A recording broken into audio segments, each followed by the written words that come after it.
जड़े राजा निकट को जाई सभारे भागवत पाठ करने इच्छा प्रकाश कले। पंडित महाशय कहले, महाराज भागवत गोटे श्रेष्ठ धर्म ग्रंथ, योग्य आचार्य निकटरू ताहा आपणकर शिक्षा करने उचित। आपण आज्ञा देले मु पाठ करी सुनाइबी। शास्त्रज्ञ पंडित मात्रे ही मने करती जे से शास्त्रादि भल रूपे अध्ययन करिसंती एवं से शास्त्र रे अत्यंत पंडित। पंडित महाशय राजा को कहले, आपण राजसभा भागवत पाठ करी बोली मु एठारे उपस्थित होइछि। पंडित मानकु यथोचित सम्मान करिबा राजधर्म। राजा अति विचक्षण और सहज बुद्धि संपन्न थिले। से भाविले एही पंडित जदि भागवत पुराणर यथार्थ मर्मज्ञ होइथांती तेबे जप ध्यान तपस्या इत्यादि साधन भजन रे ही काल यापन करुथांते। धन जश आशारे राजद्वार रे प्रार्थी होई एठाको आसी न थांते। अनंतर राजा से पंडित को कहले, पंडित प्रवर आपण को आचार्य पदरे वरण पूर्वक भागवत पाठ शुणिबार इच्छा मोर अछि। सेथिपाई मोर अनुरोध आपण आहुरी भल भावरे पुनराय भागवत पढ़ी आसंतु। राजा कथा शुणी पंडित महाशय मने मने क्रुद्ध हेले, किंतु राजा ऊपर क्रोध करने वृथा। कौन सी कथा न कही पंडित घर को फेरी आसिले। बाटर जाऊ जाऊ से क्षुब्ध हृदय चिंता करने को लगिले, राजा गोटे गंडमूर्ख, तांकर कौन सी कांड ज्ञान नाही। किए पंडित किए मूर्ख ता विचार करने से असमर्थ। मोते पुणी से कहउछंती कौन ना पुनराय भल भाव भागवत पढ़ी आसी पाठ करंतु। 12 वर्ष धरी शास्त्र पाठ करी समग्र भागवत ग्रंथ मोर कंठस्थ। राजा पुणी कहती कौन ना भल भाव पुणी भागवत पाठ करी आसंतु। हाय हाय, गृह को प्रत्यागमन करी पंडित तांको पत्नी निकट में सकल कथा कहले। किछि क्षण चिंता करी स्त्री तांको परामर्श देले, जहा हेउना काहींकी राजा मात्रे ही नरदेव तांको आज्ञानुसारे पुणी थरे भागवत पाठ करंतु। तापरे राजा को जणाइबे जे तांको कथा अनुसारे आपण आउ थरे भागवत पाठ करिसंती। कौनसी ना कौनसी प्रकार राजांकर तुष्टि साधन करि पारले आपण राजसभा पुराण पाठक पदरे नियुक्त हो पारिबे। सेही पद पाइले आमर आ कौनसी अभाव रहिबो नाही। सहधर्मिणी उपदेश रे अभिमान त्याग करी ब्राह्मण पुनराय नियमित भाव भागवत पाठ करिया को लागिले। उत्तर पक्ष और पूर्व पक्ष विचार सम्मत सिद्धांत और भाष्य सह भागवतर सकल प्रश्न और श्लोक से जत्न सहकार अध्ययन कले। पर शुभ दिन देखी पुणी राजा समीप को यात्रा कले। राजा पंडितों को सादर संबर्धना कले। राजा पचारे, आपण भागवत पाठ शेष करिसंती कि? पंडित तदुत्तर रे कहले, महाराज आपण आज्ञानुसारे भागवत पुराण पाठ खूब जत्न सहकार शेष करी मु आसीअछि। सविस्तार व्याख्या पूर्वक आपण को भागवत पाठ कर शुणाइबी। आपणकर जश कीर्ति और धर्म वृद्धि हेउ यह ही मोर एकांत कामना। किंतु राजा पूर्वपरि पंडित को कहले, मु संकल्प करिअछि जे आपणकर शिष्य होई भागवत पाठ करिबी। आपण गृह को जाई पुनराय पाठ करी आसंतु।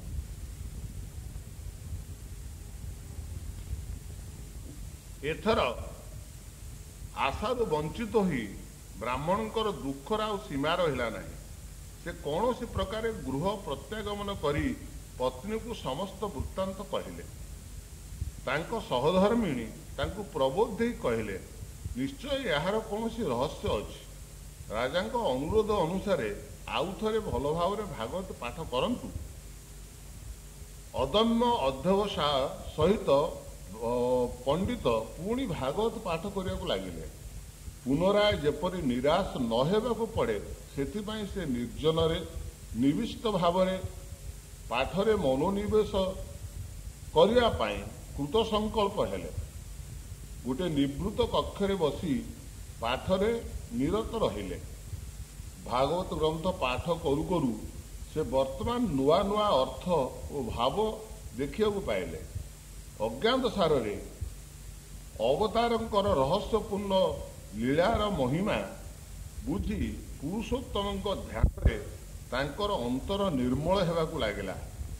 ଭାଗବତର ଅପୂର୍ବ ମହିମାରେ ତାଙ୍କର ଚିତ୍ତ ମୁଗ୍ଧ ହେଲା। ଯଥା ସମୟରେ ଆହାରାଦି କରିବା ପାଇଁ ସେ ଭୁଲିଗଲେ। ଏକ ଅପୂର୍ବ ତତ୍ତ୍ୱ ଓ ସତ୍ୟର ଆଲୋକରେ ତାଙ୍କର ହୃଦୟ ଉଦ୍ଭାସିତ ହେଲା। ଗୃହ ସଂସାରର କଥା ସେ ସମ୍ପୂର୍ଣ୍ଣ ବିସ୍ମୃତ ହେଲେ। ତନ୍ମୟ ଚିତ୍ତରେ ସେହି ନିର୍ଜନ କୁଟୀରରେ ଏକାନ୍ତରେ ସେ ଏପରି ଭାବରେ କାଳାତିପାତ କରିବାକୁ ଲାଗିଲେ, ଧନ ସମ୍ମାନ ଯଶ ଖ୍ୟାତି ପ୍ରଭୃତି ସତ୍ୟ ସତ୍ୟ ହିଁ ତାଙ୍କ ନିକଟରେ ତୁଚ୍ଛ ଓ ହୀନ ବୋଲି ବୋଧ ହେବାକୁ ଲାଗିଲା। ଅତଃପର ଭାଗବତ ପାଠ ମଧ୍ୟ ତ୍ୟାଗ କରି ସେ ପୁରୁଷୋତ୍ତମଙ୍କ ଧ୍ୟାନରେ ମଗ୍ନ ହୋଇ ରହିଲେ। ରାଜାଙ୍କ ନିକଟକୁ ଯିବା କଥା ମଧ୍ୟ ଆଉ ତାଙ୍କ ମନରେ ଉଦିତ ହେଲା ନାହିଁ। ସଂସାରର କଥା ସମ୍ପୂର୍ଣ୍ଣ ରୂପେ ବିସ୍ମୃତ ହୋଇ ତାଙ୍କ ସ୍ୱାମୀ ଈଶ୍ୱର ଧ୍ୟାନରେ ଏକାନ୍ତ ନିମଗ୍ନ ଚିତ୍ତରେ କାଳ କଟାଉଛନ୍ତି ଦେଖି ପତ୍ନୀ ଅତିଶୟ ବ୍ୟାକୁଳ ହେଲେ। ଏହି ଅପ୍ରତ୍ୟାଶିତ ପରିଣାମ ଦର୍ଶନରେ ପତିପ୍ରାଣା ରମଣୀ ବ୍ୟଥିତ ହୃଦୟରେ ରାଜାଙ୍କ ନିକଟରେ ତାଙ୍କର ମର୍ମାନ୍ତିକ ଦୁଃଖର କାହାଣୀ ନିବେଦନ କଲେ। ଏହା ଶୁଣି ରାଜାଙ୍କ ପ୍ରାଣ ଆନନ୍ଦିତ ହେଲା। ସେ ସ୍ୱୟଂ ପଣ୍ଡିତ ପ୍ରବରଙ୍କୁ ଦେଖିବାକୁ ଗଲେ। କୁଟୀରକୁ ଆସି ରାଜା ବ୍ରାହ୍ମଣଙ୍କ ମୁଖରେ ଏକ ଅପୂର୍ବ ତେଜ ଓ ଦୀପ୍ତି ଦେଖିବାକୁ ପାଇଲେ। ମୁଖମଣ୍ଡଳର ଅପୂର୍ବ ଜ୍ୟୋତି ଓ ଦିବ୍ୟ ସୌନ୍ଦର୍ଯ୍ୟ ଦର୍ଶନ କରି ରାଜା ବୁଝିପାରିଲେ ଯେ ପଣ୍ଡିତଙ୍କର ପୂର୍ଣ୍ଣ ଜ୍ଞାନ ହୋଇଅଛି। ବ୍ରାହ୍ମଣଙ୍କ ଚରଣରେ ନିପତିତ ହୋଇ ରାଜା କହିଲେ, ଆପଣ ଭଗବାନଙ୍କ କୃପା ଲାଭ କରିଛନ୍ତି, ଦୟାକରି ମୋର ଅପରାଧ ମାର୍ଜନା କରନ୍ତୁ। ବିଦ୍ୟାନୁଶୀଳନ ବା ପାଣ୍ଡିତ୍ୟ ଲାଭ ଗୋଟିଏ ଜିନିଷ ଏବଂ ସାଧନଲବ୍ଧ ଜ୍ଞାନ ଭକ୍ତି ଓ ଶ୍ରଦ୍ଧା ଲାଭ କରିବା ଅନ୍ୟ ଏକ ବସ୍ତୁ। ଧନ ମାନ ଯଶ ଇତ୍ୟାଦି ଆଶାରେ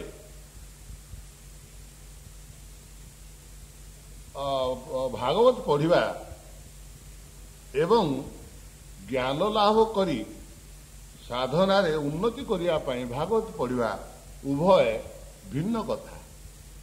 ତେଣୁ ପଣ୍ଡିତଙ୍କର ଯେଉଁ ଜ୍ଞାନ ଯେଉଁ ଭକ୍ତି ଯେଉଁ ଶ୍ରଦ୍ଧା ଲାଭ କରାଗଲା ଏହା ହିଁ ଦିବ୍ୟ ଦର୍ଶନ ଜୀବନରେ ତାଙ୍କୁ ଆଣିଦେଲା। ପିଲାଏ ରାମକୃଷ୍ଣ ପରମହଂସଙ୍କର ଗୋଟିଏ ଗପ କହୁଛି ଶୁଣ। ଗୋଟିଏ ଶିବ ମନ୍ଦିର ପାଖରେ ଜଣେ ସନ୍ନ୍ୟାସୀ ରହୁଥିଲେ। ସମ୍ମୁଖରେ ଗୋଟିଏ ବେଶ୍ୟାଳୟ ଥିଲା। ସେଠାକୁ ଦିନରାତି ଲୋକ ଯିବାର ଦେଖି ସନ୍ନ୍ୟାସୀଙ୍କ ମନରେ ଦୁଃଖ ହେଲା।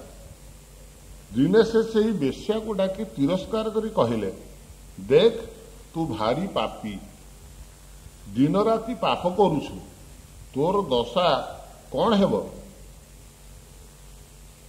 ବେଶ୍ୟା ଏହି କଥା ଶୁଣି ନିତାନ୍ତ ଦୁଃଖିତ ହେଲା। ଆଉ ମନେ ମନେ ନିଜକୁ ଧିକ୍କାର କରି ଈଶ୍ୱରଙ୍କ ନିକଟରେ ପ୍ରାର୍ଥନା କଲା। ସେହିଦିନ ଠାରୁ ସେ ଯେତେବେଳେ ପେଟ ପାଇଁ ପାପ କାମ କରେ ତତ୍କ୍ଷଣାତ୍ ସେ ଭଗବାନଙ୍କ ନିକଟରେ ପ୍ରାର୍ଥନା ଜଣାଏ। ପରଦିନ ସନ୍ନ୍ୟାସୀ ମନେ କଲେ ଏ ବେଶ୍ୟା ଘରକୁ ଯେତେ ଲୋକ ଯାଆନ୍ତି ସେମାନଙ୍କୁ ଦେଖିବାକୁ ହେବ। ଯେତେ ଲୋକ ଯାଆନ୍ତି ସନ୍ନ୍ୟାସୀ ପ୍ରତ୍ୟେକ ଲୋକର ସଂଖ୍ୟା ରଖିବା ପାଇଁ ଗୋଟିଏ ଗୋଟିଏ ଗୋଡ଼ି ରଖନ୍ତି। କ୍ରମେ କ୍ରମେ ଗୋଟିଏ ଗୋଟିଏ ହୋଇ ଅନେକ ଗୋଡ଼ି ଜମିଗଲା। ପରେ ଦିନେ ଉକ୍ତ ବେଶ୍ୟାକୁ ଦେଖିପାରି ସନ୍ନ୍ୟାସୀ ସେହି ଗୋଡ଼ିର ଗଦା ଦେଖାଇ କହିଲେ, ଦେଖ ଦେଖ ପାପିନୀ, ଏହି କେତେ ଦିନରେ ତୁ କେତେ ରାଶି ରାଶି ପାପ କରିଛୁ। ଏଥିପାଇଁ ବର୍ତ୍ତମାନ ମଧ୍ୟ କହୁଛି ସାବଧାନ। ବେଶ୍ୟା ଗୋଡିର ଗଦା ଦେଖି ଭୀତ ହୋଇ ଭଗବାନଙ୍କୁ କାତର ପ୍ରାଣରେ ପ୍ରାର୍ଥନା କଲା, ହେ ଭଗବାନ ମୋତେ ମୁକ୍ତ କରନ୍ତୁ।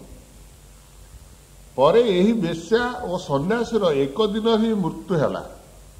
ଯମଦୂତ ଆସି ସନ୍ନ୍ୟାସୀଙ୍କୁ ଆଉ ବିଷ୍ଣୁଦୂତ ଆସି ବେଶ୍ୟାକୁ ନେଇଗଲେ।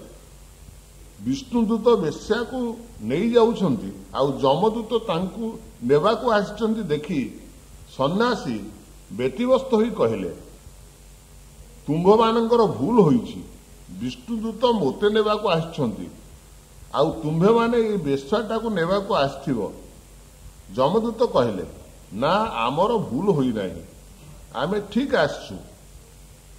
ସନ୍ନ୍ୟାସୀ କ୍ରୁଦ୍ଧ ହୋଇ କହିଲେ, କଣ ଆଜୀବନ ମୁଁ ଭଗବାନଙ୍କ ନାମ କରିଛି ଆଉ ସେ ପାପିନୀ ବେଶ୍ୟାବୃତ୍ତି କରି କଟାଇଲା। ବର୍ତ୍ତମାନ ତୁମେ ମୋତେ ନେବାକୁ ଆସିଛ ଆଉ ତାଙ୍କୁ ବିଷ୍ଣୁଦୂତ ମାନେ ନେଇଯିବେ, ଏହା କିପରି କଥା? ଯମଦୂତ କହିଲେ, ସେ ବେଶ୍ୟାବୃତ୍ତି କରିନାହିଁ, ବେଶ୍ୟାବୃତ୍ତି କରିଛ ତୁମେ।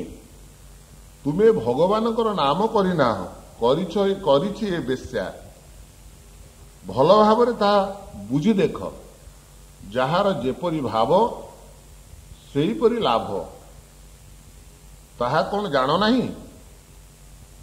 ପରର ଦୋଷ ଦେଖିବା ବା ତାହା ଗଣନା କରିବା ସାଧକ ଭକ୍ତର କାମ ନୁହେଁ। ଭଗବାନ କିପରି ଭାବରେ କରନ୍ତି ତାହା କିଏ ଜାଣେ? ତାଙ୍କର ଗଣନା ରୀତି ଅନୁସାରେ କିଏ ଭଲ କିଏ ମନ୍ଦ ତାହା କେବଳ ସେ ହିଁ ଜାଣନ୍ତି। ନିଜର ଅନ୍ତର ଶୁଦ୍ଧ ରଖି ପର ଦୋଷକୁ କରୁଣା ଦୃଷ୍ଟିରେ ଦେଖିବା, ଏହା ହିଁ ଆମର କର୍ତ୍ତବ୍ୟ। ଭଗବାନ ରାମକୃଷ୍ଣ ପରମହଂସ ଥରେ କହୁଥିଲେ, ଦିନେ ନାରଦଙ୍କ ମନରେ ଅଭିମାନ ହୋଇଥିଲା ଯେ ପ୍ରକୃତିରେ ତାଙ୍କ ସଦୃଶ ଆଉ ଭକ୍ତ ନାହାନ୍ତି। ଭଗବାନ ତାହା ବୁଝିପାରି କହିଲେ, ନାରଦ, ହରିପୁର ଗ୍ରାମରେ ମୋର ଜଣେ ଭକ୍ତ ଅଛି, ତାଙ୍କୁ ଟିଏ ଦେଖି ଆସ ତ। ନାରଦ ସେଠାକୁ ଯାଇ ଦେଖନ୍ତି ଯେ ଗୋଟିଏ ଚଷା ସକାଳୁ ଉଠି ଥରେ ହରିନାମ କରି ଲଙ୍ଗଳ ନେଇ କ୍ଷେତକୁ ଚାଲିଗଲା। ତାପରେ ସମସ୍ତ ଦିନ କାମଦାମ ସାରି ଘରକୁ ଆସି ରାତିରେ ଥରେ ହରିନାମ କରି ଶୋଇଲା। ନାରଦ ଭାବିଲେ, ଏହାକୁ ଠାକୁରେ ଭକ୍ତ କହିଲେ କିପରି? ଭକ୍ତିର ଲକ୍ଷଣ ତ ଏହାର କିଛି ଦେଖିପାରିଲି ନାହିଁ। ତାପରେ ଠାକୁରଙ୍କ ନିକଟକୁ ଯାଇ ନିଜର ମନୋଭାବ ଜଣାଇଲେ। ଠାକୁରେ କହିଲେ, ନାରଦ, ତୁମେ ଏହି ତେଲ ଗିନାଟି ହାତରେ ଧରି ଗୋଲୋକ ଭ୍ରମଣ କରି ଆସ, କିନ୍ତୁ ଦେଖ ସାବଧାନ ଯେପରି ଟୋପିଏ ହେଲେ ତେଲ ତଳେ ନ ପଡେ। ଠାକୁରଙ୍କ ଆଦେଶ ଅନୁସାରେ ନାରଦ ତେଲପୂର୍ଣ୍ଣ ଗିନାଟି ହାତରେ ଧରି ଗୋଲୋକ ଭ୍ରମଣ କରି ଆସିଲେ। ଠାକୁରେ କହିଲେ, ନାରଦ, ଗୋଲୋକ ଭ୍ରମଣ କରୁ କରୁ ତୁମେ ମୋତେ କେତେଥର ସ୍ମରଣ କରିଛ? ନାରଦ କହିଲେ, ଠାକୁରେ, ଥରେ ହେଲେ ସ୍ମରଣ କରିପାରି ନାହିଁ। ସ୍ମରଣ କରିବି କିପରି? ଆପଣ ଯେ ତେଲ ଗିନାଟିକୁ ଉଛୁଳା ଉଛୁଳି ଭାବରେ ତେଲ ପୂର୍ଣ୍ଣ କରି ଦେଇଥିଲେ, ଟିକିଏ ଚାଲିଲେ ସେଥିରୁ ତେଲ ପଡ଼ିଯିବାର କଥା। କାର୍ଯ୍ୟତଃ ଭୟରେ ମୋତେ ତେଲ ଆଡ଼କୁ ଦୃଷ୍ଟି ରଖିବାକୁ ପଡ଼ିଥିଲା, ତେଣୁ ଆପଣଙ୍କୁ ସ୍ମରଣ କରିପାରି ନାହିଁ। ଠାକୁରେ କହିଲେ, ତେଲ ପଡ଼ିଯିବା ଭୟରେ ତୁମ ଭଳି ଭକ୍ତ ମୋତେ ଭୁଲିଗଲା। ଆଉ ସିଏ କେତେ ବଡ଼ ଭକ୍ତ କହ ଦେଖି, ଯିଏ ପ୍ରକାଣ୍ଡ ସଂସାରର ଭାର ମୁଣ୍ଡରେ ନେଇ ସୁଦ୍ଧା ଦିନରେ 2 ଥର ହେଲେ ମୋତେ ସ୍ମରଣ କରୁଥିଲା। ଆଉ ଗୋଟେ ଗପ କହୁଛି ଶୁଣ। ଗୋଟେ ଗାଁରେ ଗୋଟେ ପରିବାରରେ 2 ଜଣ ଲୋକ ଥିଲେ। ସେ ହଉଛି ଗୋଟେ ପଣ୍ଡିତ ପରିବାର। ପଣ୍ଡିତ ଆଉ ପଣ୍ଡିତିଆଣୀ 2 ଜଣ ଥାନ୍ତି। ତାଙ୍କର ପିଲାପିଲି କିଛି ନଥାନ୍ତି। ଦିନେ ସକାଳୁ ପଣ୍ଡିତାଣୀ କହିଲେ, ଦେଖନ୍ତୁ ଆଜି ଘରେ ତେଲ ନାହିଁ। ସକାଳୁ ସକାଳୁ ଉଠି ତେଲି ଘରୁ ଯଦି ତେଲ ନ ଆଣିବେ ଆଜି ରୋଷେଇ ବନ୍ଦ। ପଣ୍ଡିତ ମହାଶୟ ସକାଳୁ ଉଠି ତେଲ ବୋତଲଟି ଧରି ତେଲ ଆଣିବା ପାଇଁ ତେଲି ଘରକୁ ଗଲେ। ତେଲି ଘର ପାଖରେ ପହଞ୍ଚିଲା ବେଳକୁ ଦେଖିଲେ ଯେ ତେଲ ଘଣା ପେଡ଼ା ଯାଉଛି। ଗୋଟେ ବଳଦ ଘଣା ଟାଣୁଛି, ଘଣା ବୁଲୁଛି, ତେଲ ପେଡ଼ା ଯାଉଛି, କିନ୍ତୁ ତେଲି ସେଠି ନାହିଁ। ସେ ଆଶ୍ଚର୍ଯ୍ୟ ହେଲେ, ଏଠି ତ କେହି ନାହିଁ। ତାହେଲେ ଘର ଭିତରକୁ ସେଠୁ ଗଲେ। ଘର ଭିତରେ ଯାଇ ଦେଖିଲେ ତେଲି ବହୁତ ଦୂରରେ ବସିଛି, କିନ୍ତୁ ଏ ପାଖରେ ତେଲ ଘଣା ଚାଲିଛି। ତେଲି ଯେତେବେଳେ ଦେଖିଲା ପଣ୍ଡିତ ମହାଶୟ ଆସିଛନ୍ତି, ସେ ଆସିକି ନମସ୍କାର କଲା। କହିଲା, ପଣ୍ଡିତ ମହାଶୟ, ଆପଣ ସକାଳୁ ଆମ ଦ୍ୱାରରେ ଗୋଡ଼ ଦେଲେ, ଏହା ଆଜି ବହୁ ଭାଗ୍ୟ। ଆପଣ କ'ଣ ପାଇଁ ଆସିଲେ କୁହନ୍ତୁ। ପଣ୍ଡିତ ମହାଶୟ ତେଲ ବୋତଲଟି ଦେଇ ତେଲ ଦରକାର ଅଛି କହିଲେ, ଏବଂ କହିଲେ ତେଲ ତ ମୁଁ ନେବି, କିନ୍ତୁ ମୋତେ ଗୋଟେ କଥା କୁହ। ମୋ ମନରେ ଗୋଟେ ପ୍ରଶ୍ନ ହେଲା ଯେ ତମେ ତ ଏତେ ଦୂରରେ ଅଛ, କିନ୍ତୁ ତେଲ ଘଣା ଯେ ବଳଦ ତାକୁ ଟାଣୁଛି ସେଠି ତ କେହି ଦେଖିବାକୁ ନାହିଁ। ଆଚ୍ଛା, ତମେ କେମିତି ଏଠି ବସିକିରି ବଳଦ ଘଣା ପେଡ଼ୁଛି କି ନାହିଁ କେମିତି ଜାଣୁଛ? ତେଲିଟି ଟିକେ ହସିକିରି କହିଲା ଯେ ପଣ୍ଡିତ ମହାଶୟ, ଆପଣ ଏତିକି ଜାଣିପାରିଲେ ନାହିଁ, ସେ ବଳଦ ବେକରେ ମୁଁ ଗୋଟେ ଘଣ୍ଟି ରଖିଛି। ବଳଦ ଯେତେବେଳେ ଚାଲୁଥିବ ସେ ଘଣ୍ଟି ଟଙ୍ଗ ଟଙ୍ଗ ହେଇ ବାଜୁଥିବ। ମୁଁ ଏଇଠି ରଖିକି ଜାଣିବି, ଏଇଠି ବସିକିରି ଜାଣିବି ଯେ ବଳଦ ଚାଲୁଛି, ତେଲ ଘୋଡ଼ା ଚାଲୁଛି। ଯେତେବେଳେ ଘଣ୍ଟି ବନ୍ଦ ହେଇଯିବ, ମୁଁ ଏଇ ଯେଉଁ ବେତ ରଖିଛି ତଳେ 2 ପାହାରେ ପିଟି ଦେଲେ ବଳଦ ପୁଣି ଚାଲିବ ଏବଂ ତା ବେକର ଘଣ୍ଟି ଟଙ୍ଗ ଟଙ୍ଗ ହେଇ ବାଜିବ। ଏ କଥା କହିସାରିଲା ପରେ ବୋତଲଟି ଧରିକିରି ତେଲ ଭର୍ତ୍ତି କରିକିରି ତେଲି ଦେଲା। ପଣ୍ଡିତ ମହାଶୟ ଧରିକିରି ଆସ୍ତେ ଆସ୍ତେ ଘରକୁ ଆସିଲେ। ଅଧ ବାଟରେ ହେଇଛନ୍ତି ପଣ୍ଡିତ ମହାଶୟ ମନରେ ଆଉ ଗୋଟେ ପ୍ରଶ୍ନ ହେଲା। ମୋତେ ତ ତେଲି ଠକିଦେଲା।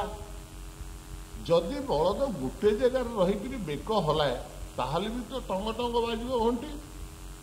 ପୁଣି ଫେରିଲେ। ଯେମିତି ତେଲି ଦେଖିଲା ପଣ୍ଡିତ ମହାଶୟ ଫେରି ଆସୁଛନ୍ତି, ସେତେବେଳେ ତେଲି ପଚାରିଲା, ଆଜ୍ଞା କ'ଣ ତେଲ କମିଗଲା? ଆପଣ ପୁଣି ଫେରିଲେ କାହିଁକି? ନା, ନାଇଁ, ମୋର ମନରେ ଆଉ ଗୋଟେ ପ୍ରଶ୍ନ ହେଲା, ତମେ ମୋତେ ଠକିଦେଲ ଉତ୍ତର ଦେବାରେ। ତେଲି ଯୋଡ଼ ହସ୍ତରେ କହିଲା, କ'ଣ ଆଜ୍ଞା ଠକିଦେଲି?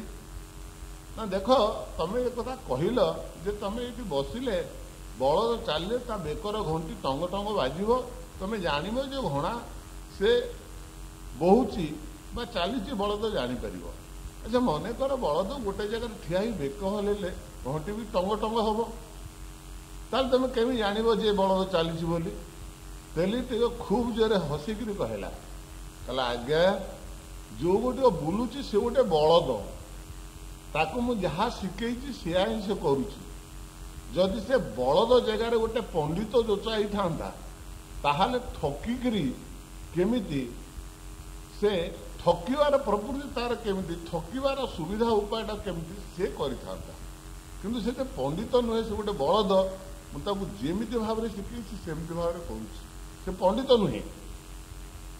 ଏ କଥା ଶୁଣି ପଣ୍ଡିତ ଟିକେ ଅପମାନିତ ବହୁତ କଲେ। ତାପରେ ଧରିକିରି ତେଲ ଗିନା ବା ତେଲ ବୋତଲ ଧରିକିରି ଘରକୁ ଆସିଲେ। କଥା ହେଲା ଯେ ଯେଉଁ ତେଲ ଘଣା ଇଏ ହେଉଛି ଗୋଟେ ସଂସାର ପିଢ଼ି। ସଂସାର ତେଲ ଘଣା ପେଡ଼ା ହେଉଛି। ଆମେମାନେ ଏଇ ଘୋଡ଼ାର ଗୋଟିଏ ଗୋଟିଏ ବଳଦ ଏବଂ ତେଲି ଯେ ସିଏ ହେଉଛି ଯେ ପରମ ପୁରୁଷ ବା ପରମ ପିତା। ତାହେଲେ ପରମ ପୁରୁଷ ବା ପରମ ପିତା ବା ପୁରୁଷୋତ୍ତମ ତାଙ୍କୁ ଆଶ୍ରୟ କରି ତାଙ୍କରି ସଂସାର ତେଲ ଘଣା ପେଡ଼ି ପେଡ଼ିକିରି ଆମେ ଚାଲୁଛୁ। ଯଦି ନିଜକୁ କେବେ ପଣ୍ଡିତ ବୋଲି ନିଜେ ଚିନ୍ତା କରୁ ତାହେଲେ ଜୀବନ ସାରା ଠକିଯିବା ଛଡ଼ା ଅନ୍ୟ କିଛି ନାହିଁ। ତେଣୁ ଏତିକି କଥା ଯେ ସଂସାର ଭିତରେ ଯେତେ ଦିନ ଆମେ ରହିଥିବା ସେଇ ପରମାତ୍ମା ବା ପରମ ପୁରୁଷଙ୍କର तेल घणार बलद होकर जदि आम बंची रही पारिबा ताहले तांकरी इच्छारे चलिबा एथिरे हेले मनुष्यर जीवनर सुख दुख दुईटा जाक समान भाव में आमको प्रतीयमान हम हेले रामकृष्ण परमहंसकर आउ गोटे गप कहूँ शुण थरे जड़े गाड़ीवाला